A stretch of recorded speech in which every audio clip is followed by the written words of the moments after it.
இப்போ நான் wifi connect பண்ண உடனே பார்த்தீங்கன்னா அதுவே தார் கனெக்ஷன் டேப் ஓப்பன் ஆயிடுச்சு. இங்கே கனெக்ட் டு தார் ஆட்டோமேட்டிக்கலி அப்படிங்கிறத கொடுத்துக்குங்க. கனெக்ட் ஆனோடனே start to browse. Dark web இது லீகலா இல்லீகலா? இது எதுக்காக கண்டுபிடிச்சாங்க? நம்ம படத்தில் சோஷியல் மீடியாலாம் பார்க்குற மாதிரி இங்கே வெறும் இல்லீகல் ஆக்டிவிட்டீஸும் கிரிமினல்ஸ் மட்டும்தான் இருப்பாங்களா? அதை எப்படி நம்ம சேஃபாக கனெக்ட் பண்ணி பார்க்க முடியும்? அங்கே என்னெல்லாம் கிடைக்கும்? வெல்கம் டு சைபர் நண்பன். ஃபஸ்ட்டு டார்க் வெப் அப்படிங்கிறது இல்லீகல்லாம் கிடையாதுங்க, அது வந்து லீகல் தான். அது நீங்கள் கனெக்ட் பண்ணிங்கன்னா போலீஸ்லாம் பிடிக்க மாட்டாங்க. இது எதுக்காக கண்டுபிடிச்சாங்க அப்படின்னு பார்த்தீங்கன்னா ப்ரைவசி அப்படிங்கிற ஒரு விஷயத்துக்காக யூஎஸ் டிஃபென்ஸ் கண்டுபிடிச்ச விஷயம் தான் இந்த டார்க் நெட் இல்லை டார்க் வெப் அப்படிங்கிறது. இதை யாரெல்லாம் ஆரம்பத்தில் யூஸ் பண்ணாங்க அப்படின்னு பார்த்தீங்கன்னா government agencies, whistle blowers, journalist, பத்திரிகையாளர்கள், ஏதாவது இன்வெஸ்டிகேஷன் பண்ணுறதுக்காக என்ஐஏ அந்த மாதிரி ஏஜென்ட்ஸ் இவங்கெல்லாம் ஆரம்பித்தது தான் இந்த டார்க் நெட். இப்போ பார்த்தீங்கன்னா இதை நிறைய இல்லீகல் ஆக்டிவிட்டீஸ்க்கு யூஸ் பண்ணுறாங்க, அது உண்மை தான். இந்த டார்க் வெப்போட முக்கியமான விஷயம் என்ன அப்படின்னு பார்த்தீங்கன்னா அனானிமஸ்னால் நீங்கள் யார் அப்படிங்கிற ஐடென்டிட்டியே தெரியாமல் உங்களால் ப்ரௌஸ் பண்ண முடியும். அதே மாதிரி நீங்கள் ஆக்சஸ் பண்ணும்போது டிஜிட்டல் ஃபுட் பிரிண்ட் அப்படிங்கிற உங்களோட ஆன்லைன் ஐடென்டிட்டி, உங்களோட நெட்வொர்க் பார்த்த இது எல்லாமே அதில் வந்து மறைக்கப்படுது. யார் எங்கேருந்து ப்ரௌஸ் பண்ணுறாங்க அப்படிங்கிறது கண்டுபிடிக்கிறது ரொம்ப கஷ்டம். இதில் ரொம்ப முக்கியமானது பார்த்தீங்கன்னா அந்த நெட்வொர்க் பாத் அப்படிங்கிறது. இப்போ யாராவது ஒருத்தர் ஆன்லைனில் கனெக்ட் பண்ணுறோம் அப்படின்னா நம்மளோட ஐபி அட்ரஸ் வச்சு நம்ம எங்கே இருந்து கனெக்ட் பண்ணுறோம் அப்படிங்கிறத கண்டுபிடிச்சிடலாம். ஐபி அட்ரஸுங்கிறது ஒன்றும் இல்லை, நமக்கு எப்படி வீட்டுக்கு ஒரு அட்ரஸ் இருக்கோ அந்த மாதிரி டிஜிட்டலில் நீங்கள் மொபைல்லையோ லேப்டாப்லேயோ இதில் இருந்தால் கனெக்ட் பண்ணுறீங்க அப்படின்னா அதுக்கு ஒரு ஐபி அட்ரஸ் இருக்கும். அந்த ஐபி அட்ரஸ் மூலமாக தான் உங்களை கண்டுபிடிக்கலாம். இந்த தார் நெட்வொர்க்கில் கனெக்ட் பண்ணிவிட்டு நீங்கள் தார் ப்ரௌசர் மூலமாக தான் டார்க் வெப்பை ஆக்சஸ் பண்ண முடியும். இதில் .onion அப்படிங்கிற எக்ஸ்டென்ஷன் இருக்க URL மட்டும்தான் நம்ம ஆக்சஸ் பண்ணுவோம். இதனால் என்ன நடக்கும் அப்படின்னு பார்த்தீங்கன்னா ஒரு 3 நோடு உங்களுக்கு க்ரியேட் ஆகும். Entry node, relay node, exit node அப்படிங்கிறது. இதில் ஃபஸ்ட்டு இருக்கிறவங்களுக்கு ரெண்டாவது எங்கே போகுதுன்றது தெரியாது. ரெண்டாவதுலேருந்து மூணாவது போகும்போது உங்களோட சோர்ஸ் இன்ஃபர்மேஷன் ஃபஸ்ட்டு என்ன இருந்துச்சு அப்படிங்கிறது அந்த தேர்ட் இருக்கிற நோடுக்கு கண்டிப்பாக தெரியாது. இதனால தான் அதை வந்து ஆனியன் அப்படிம்பாங்க. உரிச்சு பார்த்தா உள்ளார ஒன்றும் இருக்காது, பின்னாடி இருக்கிறவங்கள ட்ராக் பண்ணுறது ரொம்ப கஷ்டமாக இருக்கும். இந்த டார்க் வெப் அப்படிங்கிறத நம்ம புரிஞ்சுக்கிறதுக்கு முன்னாடி நம்மளோட சர்ஃபேஸ் வெப் அப்படின்னா என்னன்றதையும் டீப் வெப்னா என்னன்றதையும் பார்த்துருவோம். சர்ஃபேஸ் வெப் அப்படிங்கிறது ஒன்றும் இல்லை, நீங்கள் கூகுளில் ஏதாவது சர்ச் பண்ணால் உங்களுக்கு இண்டெக்ஸ் ஆகி காட்டுறது எல்லாமே வந்து சர்ஃபேஸ் வெப்பில் இருக்கிறது தான். இது வந்து இன்டர்நெட்டோட மொத்த டிராஃபிக்கில் 6லேருந்து 14% டிராஃபிக் தான் இதில் இருக்குது. இதை புரிஞ்சுக்கிறதுக்கு உதாரணத்துக்கு இந்த ஐஸ்பர்க் டயக்ராம் பாருங்கள். இதில் மேலே இருக்கிறது தான் வந்து சர்ஃபேஸ் வெப். இது 6லேருந்து 14% டிராஃபிக்கை தான் வச்சுருக்கு. இதுக்கு கீழே இருக்கிறது எல்லாமே வந்து டீப் வெப் அப்படிங்கிறாங்க. டீப் வெப் அப்படின்னா என்னென்னு பார்த்தீங்கன்னா நீங்கள் இமெயிலில் லாகின் பண்ணதுக்கப்புறம் உங்களோட கான்ஃபிடென்ஷியல் இன்ஃபர்மேஷன், உங்களோட இமெயில்ஸில் இருக்கட்டும், மொபைலில் லாகின் பண்ணுறீங்க இல்லைனா நெட் பேங்கிங் சைட்டில் லாகின் பண்ணிங்கன்னா அதுக்குள்ளே இருக்கிற டேட்டாவாக இருக்கட்டும், உங்கள் கம்பெனிஸ் எல்லா கம்பெனியோட ப்ரைவேட் டேட்டாவாக இருக்கட்டும், இது எல்லாமே இருக்கிறது பார்த்தீங்கன்னா இந்த டீப் வெப்பு கீழே தான். இந்த டீப் வெப் தான் இன்டர்நெட்டில் மோஸ்ட் ஆஃப் த பிளேஸ் எடுக்கும். இதுக்கு கீழே இருக்கிற ஒரு சின்ன ஏரியாவை தான் டார்க் வெப் அப்படிங்கிறாங்க. இந்த டார்க் வெப்பில் இருக்கிற டேட்டாலாம் நம்ம எல்லாராலையும் சாதாரணமாக பார்க்க முடியாது. நீங்கள் கூகுளில் போய் பார்த்தாலோ, நீங்கள் நார்மலாக யூஸ் பண்ணுற க்ரோம், ஃபயர்ஃபாக்ஸ் இந்த மாதிரி ப்ரௌசரில் போனாலும் இந்த கண்டென்ட்டை பார்க்க முடியாது. இதை யாருமே பார்க்கக்கூடாது அப்படிங்கிறதுக்காக தான் தனியாக இதை கீழே ஒளிச்சு மறைச்சி வச்சுருக்காங்க. அதை பார்க்குறதுக்கு தேவைப்படுற செட்டப் தான் தார் நெட்வொர்க். இதை கனெக்ட் பண்ணுறதுக்கு நிறைய விஷயங்கள் இருக்குது. உங்கள் விண்டோஸ் சிஸ்டத்துலேயே இந்த ப்ரௌசரை டவுன்லோட் பண்ணி உங்களால் கனெக்ட் பண்ண முடியும். ஆனால் இது சேஃபான மெத்தட் கிடையாது. இதுக்கு அடுத்து பார்த்தீங்கன்னா ஒரு VMwareல ஒரு லைனக்ஸ் மிஷின், காலி லைனக்ஸோ பேரட் லைனக்ஸோ போட்டு நீங்கள் கனெக்ட் பண்ணலாம். இது வந்து ஓரளவுக்கு சேஃப் தான், பட் இதுவும் 100% சேஃபானா சேஃப் கிடையாது. இதில் மூணாவது ஒரு வகை இருக்குது. டெயில் OS அப்படிங்கிற மாதிரி ஒரு ஆப்ரேட்டிங் சிஸ்டம் எடுத்து நீங்கள் யூஎஸ்பியில் டவுன்லோட் பண்ணி யூஎஸ்பியிலேருந்தே ரன் பண்ண முடியும். இதனால் உங்களோட கம்ப்யூட்டரில் இருக்கிற எந்த ரிசோர்ஸுமே டேரெக்டாக ஆக்சஸ் பண்ண முடியாது, செக்ரிகேட் ஆயிரும். இதுதான் ரொம்ப சேஃபஸ்டான மெத்தட். ஆமாம், இதுதான் லீகல்னு சொன்னீங்களே, அப்படியே நாங்கள் பயந்து போய் கனெக்ட் பண்ணணும் அப்படின்னு கேட்டிங்கன்னா இது லீகலாகவே இருந்தாலும் நார்மலாக ஒரு ஹியூமன் பீயிங்க்கு டே டு டே லைஃப்பில் இங்கே ஏதாவது கண்டென்ட் இருக்குமானா எந்த ஒரு கண்டென்ட்டுமே கிடையாது. நீங்கள் ஆக்சஸ் பண்ணுறதுக்கு அங்கே ஃபைல்ஸ் ஒன்றுமே நார்மலாக இருக்காது. அன்டில் அண்ட் அன்லெஸ் நீங்கள் ஏதாவது ஒரு ஃபைல் அங்கே வச்சுருந்தீங்கன்னா மட்டும்தான் அதுலேருந்து எடுக்க முடியும். நீங்கள் நார்மலாக எதுக்கு யூஸ் பண்ணலாம் அப்படின்னா ஒரு ப்ரைவேட் ப்ரௌசிங், அனானிமஸாக உங்கள் டேட்டாவை செக்யூராக வச்சுக்கணும் அப்படின்னா அதுக்காக யூஸ் பண்ணலாம். ஏன் டேட்டா செக்யூராக தானே இருக்குது அப்படின்னு நீங்கள் கேட்கலாம்.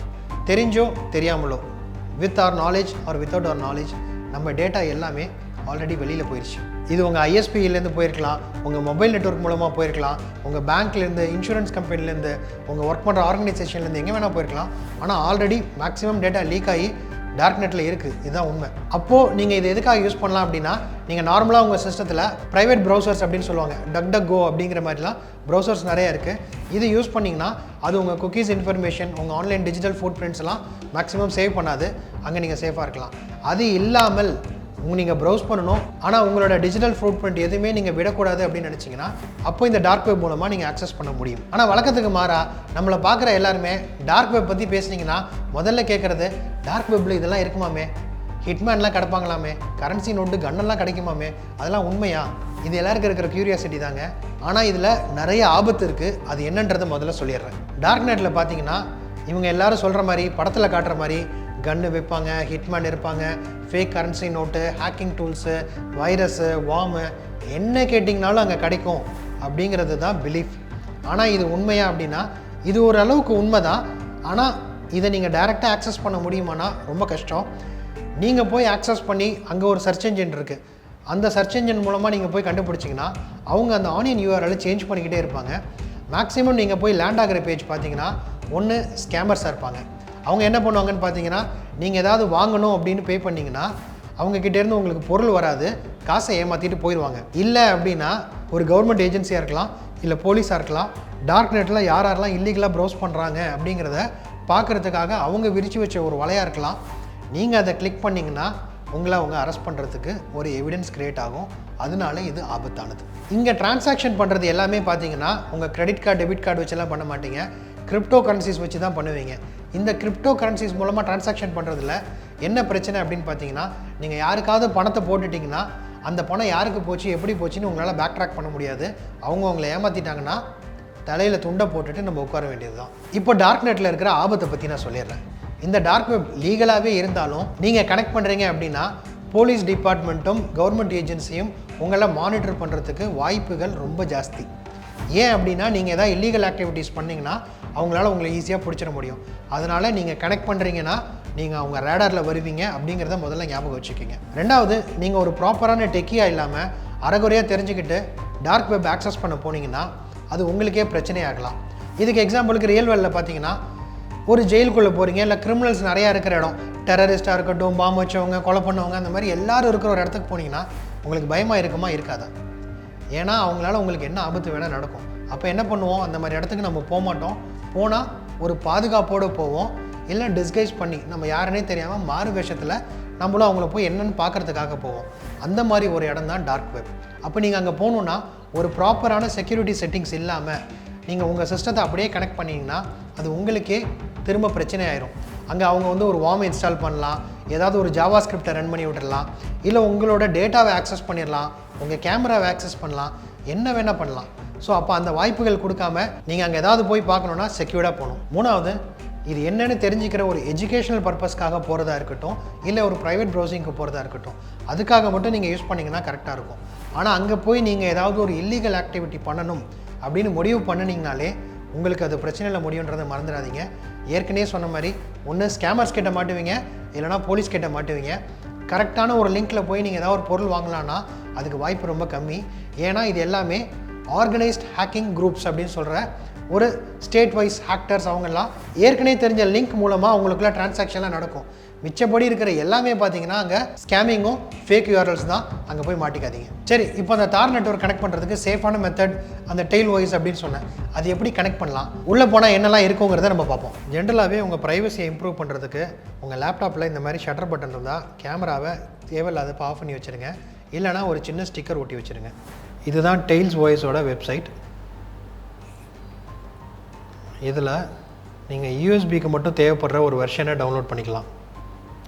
Download tails only for USB stick அப்படின்னு இருக்குல்ல, இதை கிளிக் பண்ணிவிட்டு டவுன்லோட் பண்ணுங்கள். டவுன்லோட். இப்போ நம்ம ஃபைல் டவுன்லோட் ஆயிடுச்சு. அதுக்கப்புறம் உங்களோட ஃபைல் வேலிடாக இருக்கா அப்படின்னு இதில் செக் பண்ணிடுங்க. ஃபைல் வேலிட் அப்படின்னு வந்ததுக்கப்புறம் இன்ஸ்டால் ஃப்ரம் விண்டோஸ் இதை கொடுத்தீங்கன்னா மினிமம் 8 GB ஒரு பென்ட்ரைவ் வேணும். அதுக்கப்புறம் இந்த ஃபைலை டவுன்லோட் பண்ணிக்கிங்க. அதை ரன் பண்ணிங்கன்னா ஃப்ளாஷ் ஃப்ரம் ஃபைல் அப்படிங்கிறத செலக்ட் பண்ணிவிட்டு உங்களோட ஓஎஸை செலக்ட் பண்ணுங்கள். டார்கெட் எங்கே கொடுக்கணுமோ அந்த டார்கெட்டை செலக்ட் பண்ணிக்கிங்க. ஃப்ளாஷ் அப்படின்னு கொடுத்துட்டிங்கன்னா ஃப்ளாஷ் ஆயிரும். இப்போ நம்ம யூஎஸ்பி ரெடி ஆயிடுச்சு. இப்போ நம்ம யூஎஸ்பிலேருந்து இதை பூட் பண்ணி பார்க்கலாம்.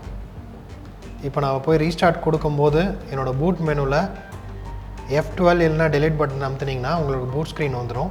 அதில் போய்ட்டு பூட் ஃப்ரம் USB அப்படின்னு மாற்றிக்கணும். ஸோ இங்கே பார்த்தீங்கன்னா விண்டோஸ் பூட் மேனேஜர் இல்லாமல் நான் யூஎஸ்பியில் பூட்டிங் கொடுத்துட்டேன்.